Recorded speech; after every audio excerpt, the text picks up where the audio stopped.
Pemirsa, Garuda Muda mesti tertunduk oleh timnas Gini pada 1-0 pada babak playoff Olimpiade Paris 2024. Meski demikian, perjalanan timnas U23 masih panjang. Dalam waktu dekat, timnas Indonesia pada 6 Juni 2024 nanti akan mengikuti kualifikasi Piala Dunia 2026 zona Asia menghadapi Irak.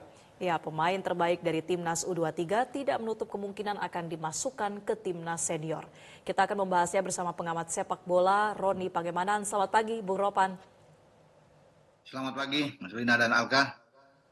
Ya, Bung Ropan, bagaimana Anda melihat pertandingan tadi malam Garuda Muda menghadapi Gini meskipun hasilnya ini harus kalah? Apa kemudian poin-poin positif dari permainan Garuda Muda?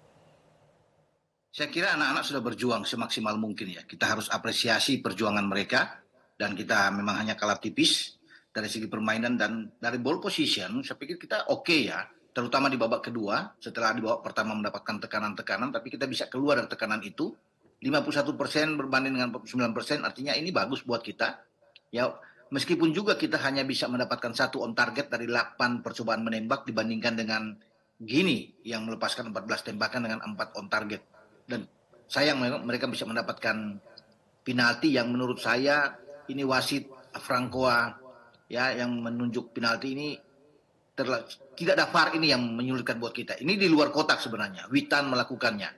Ketika ada sebuah tekanan counter attack yang dibuat oleh Gini dalam pertandingan ini. Di saat pemain-pemain belakang kita sudah terlanjur jauh ada di depan dan sehingga ada hanya Witan justru pemain yang ada di lini serang berada di belakang untuk kemudian dia menahan pergerakan dari Agasil Mebah yang menghasilkan penalti itu. Kalau ada VAR mungkin ini akan ditinjau dan bukan penalti karena dia persis di luar kotak penalti. Jatuhnya di dalam kotak penalti Agasil Mebah ini. Sama dengan penalti di babak kedua juga. Apa yang dilakukan oleh Alfrena Dewanga itu bersih. Mengambil bola tapi wasit menunjuk titik putih. Beruntung saja Agasil Mebah yang ditunjuk gagal mengeksekusi penalti ini dengan baik. Begitu. Iya. Bung Ropan, tapi apa yang paling urgent untuk dievaluasi dari permainan dari timnas tadi malam? Apakah memang secara kedalaman materi kedua tim ini beda kelas atau seperti apa? Enggak, saya pikir enggak juga ya. Tadinya orang berpikir bahwa Gini ini tim yang sangat kuat, sangat bagus dan kelasnya ada. Ternyata kita oke dalam persaingan. Bahkan di babak kedua Gini lebih banyak untuk bertahan, untuk mengamankan 1 gol. Hanya saja kita tidak banyak menciptakan peluang ya di garis depan.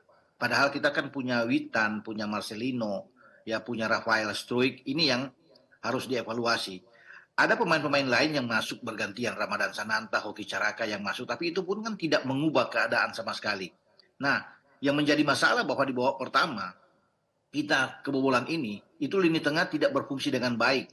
Ivar Jenner dan Marcelino dikunci sama sekali, dikunci oleh pemain-pemain Irak. Moriba yang mencetak gol penalti itu main bagus, ada Isiaga Kamara, Aguido Kamara sangat baik bermain juga di tengah untuk bisa menekan. Mereka tahu bahwa Indonesia punya kekuatan di Ivar Jenner dan Marcelino sehingga mereka menutup ruang kedua pemain ini untuk tidak berkembang. Nanti di babak kedua saya lihat ketika ada pergantian ini mendorong Nathan Cho untuk ke depan karena tadinya Nathan Cho di belakang memasukkan Alfrena Dewanga ada agak bagus pemain kita ya. Itu bermain dengan kita menguasai permainan dan ball positionnya berubah. Tapi mungkin ini agak telat kalau saya lihat ya di babak kedua bagaimana pergantian. Sudah tepat bagi STY ya untuk bisa merubah ini tapi agak sedikit telat kalau di babak pertama dilakukan dengan baik. Terlambat memasukkan Alfrena Dewanga ketika dia harus masuk menggantikan Komang. Ini menjadi pelajaran penting apakah buat Bung Ropan kita. mencoba untuk meng-highlight dalam hal ini Coach Sintayong ada masalah dalam racikan formula pemain yang diturunkan karena absennya Hapner dan juga Rizky Ridho? Itu juga salah satu masalah. Ketika Ridho tidak ada, yang strike red card, dia berharap bahwa Justin Hubner dan Elkan Bagot akan datang. Tapi kan tidak direspon sama sekali. Kalau Justin Hubner kan Cerezo Osaka memang menahan dia. Karena lebih dibutuhkan. Yang ada Elkan Bagot ini, dia sudah free, tidak bermain lagi, tapi tidak merespon ini. Nah itu menjadi masalah bagi STY. Kalau Elkan ada berarti di belakang itu akan sangat solid, sangat kuat ya. Dan sehingga dia bisa membuat suatu racikan untuk mendorong Nathan Cho. Nah dengan tidak ada Justin Hubner dan juga dengan Elkan ini membuat dia menarik Nathan Cho itu ke belakang untuk bermain dengan Ferrari dan Komang. Ya padahal sebenarnya dari awal kalau dia bisa memasang Alfrena Dewanga, ya bermain di belakang bersama dengan Ferry Komang, kemudian mendorong Nathan Cho bermain dengan Ivar Jenner, ini kan jauh lebih bagus. Marcelino lebih ke depan aja. Tapi kan perubahan terjadi di dalam 3-4-3 skema yang dilakukan oleh STY. Kelly Schroyer yang dimainkan depan, kemudian Marcelino ditarik untuk berduet dengan Ivar Jenner. Nah di depan itu ada Rafael, Kelly Schroyer, dan Witan. Itu yang terjadi. Bagas Kava main dari awal ya di babak kanan, di sektor kanan. Sebenarnya Bagas juga tampil oke di sini ya. Cuma masalahnya yang ada bahwa lini belakang kita memang menjadi perhatian, menjadi titik yang terus ya bagi SDY ini penting, tetapi tidak berjalan sesuai dengan apa yang dia inginkan di saat akan menghadapi Gini. Dan terlepas dari apapun, bukan untuk mencari alasan, saya pikir wasit juga dari Prancis ini sedikit ya lebih menguntungkan Gini. Ya kita maklumnya bahwa Gini ini kan mereka adalah di bawah Prancis ya. Bahkan dulu kan Gini inilah namanya Gini Prancis. Gini franc, mata uangnya juga mereka franc, berbahasa juga Prancis, jadi ya wajar ketika kita banyak ada beberapa kesempatan dirugikan dalam pertandingan, tapi bukan mencari alasan dalam pertandingan ini. Tapi kalau untuk suruh memilih, pasti Francois ya itu bisa memilih Prancis untuk memilih Gini untuk bisa lolos ke Olimpiade begitu. Baik, kita move on ya Bung Ropan, menatap laga berikutnya. Ada kualifikasi Piala Dunia 2026 zona Asia. Terdekat timnas Indonesia akan menghadapi Irak dan juga Filipina. Kira-kira siapa saja pemain dari U23 ini yang berpotensi Bung Ropan untuk bergabung di timnas senior kualifikasi Piala Dunia? Saya kira banyak kalau bisa dari U23 ini ya untuk bermain di tim senior ya. Marcelino Ferdinand, Witan Sulaiman ya, itu pemain-pemain Ivar Jenner, Nathan Cho, Rafael Struijk itu semua akan diambil ya untuk bisa bermain. Bahkan bukan tidak mungkin dengan Ferrari akan dipanggil Pratama Arahan juga, Hernando Ari.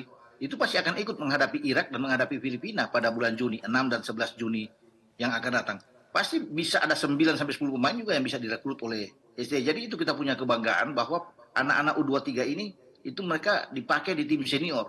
Sehingga ya saya pikir wajar kalau Pak Erik sebagai Ketua Umum PSSI sangat mengapresiasi perjuangan tim ini dan masa depan kita terbuka dengan anak-anak muda ini. Seberapa ya, besar Bung Ropan, seberapa besar peluang untuk lolos di kualifikasi Piala Dunia nanti? Sangat besar, karena kita diuntungkan bermain di kandang semua. Ya, karena kita berada di peringkat kedua, 7 poin saat ini. Kita menang sekali aja entah lawan Irak atau Filipina, kita lolos ke putaran ketiga. Ya, berbeda dengan Vietnam yang masih akan melakoni laga melawan Filipina di kandang dan mereka harus keluar kandang ke Basra melawan Irak. Kita dua-dua harus dimanfaatkan. Dan kalau kita menyelesaikan pertandingan katakan dengan hasil imbang 2 kali melawan Irak dan Filipina, kita punya poin 9. Apapun yang dilakukan oleh Vietnam, menang semuanya melawan Filipina dan Irak, tidak akan cukup buat mereka untuk menggagalkan Indonesia. Karena kita unggul secara head to head melawan mereka, 2 kali menang di Jakarta dan Hanoi, ya dengan 1-0 dan 3-0. Jadi di saat poin kita sama 9-9, dengan kita 2 kali imbang yang saya bilang tadi melawan Irak dan Filipina, kita tetap lolos. Ya, jadi itu yang peluang kita tuh cukup besar. Apalagi kalau kita bisa menang melawan Irak, pertandingan melawan Filipina sudah aman. Jadi peluang kita oke. Ditambah lagi bahwa kita sudah punya berbeda situasi kita di saat kalah di Basra lawan Irak dan sekarang akan bertanding di Jakarta di GBK. Kita sudah ketambahan pemain-pemain yang bagus. Ya, sudah pasti kita tahu bersama ada Jai Ises, ada Ragnar Oratmangun, ya, ada Tom Hai, apalagi sekarang ada Martin Paes yang kemarin sudah diambil sumpah berdiri di bawah Mister. Nanti ada Calvin Verdong yang sedang diupayakan sekarang untuk bisa menjadi warga negara Indonesia. Jadi kita punya kekuatan yang luar biasa untuk bisa melawan Irak dan melawan Filipina. Diuntungkan pula kita bermain di kandang sendiri. Jadi ini yang menjadi modal kuat bagi tim asuhan STY ini untuk melangkah ke fase berikut, ke babak ada 18 tim kan nantinya akan ikut di putaran ketiga, dibagi dalam 30 ya, 3 A B C, ya masing-masing terdiri dari 6 tim begitu. Baik Bung Ropan, setelah materi kita memiliki materi-materi pemain yang cukup mumpuni dan catatan tadi agar lolos ke kualifikasi Piala Dunia harus bisa mengoptimalkan laga-laga kandang yang ada di Indonesia ini. Baik, terima kasih Bung Ropan telah bergabung bersama kami di Metro Pagi Prime Time. Salam sehat selalu untuk Anda. Jelajahi cara baru mendapatkan informasi. Download Metro TV Extend sekarang.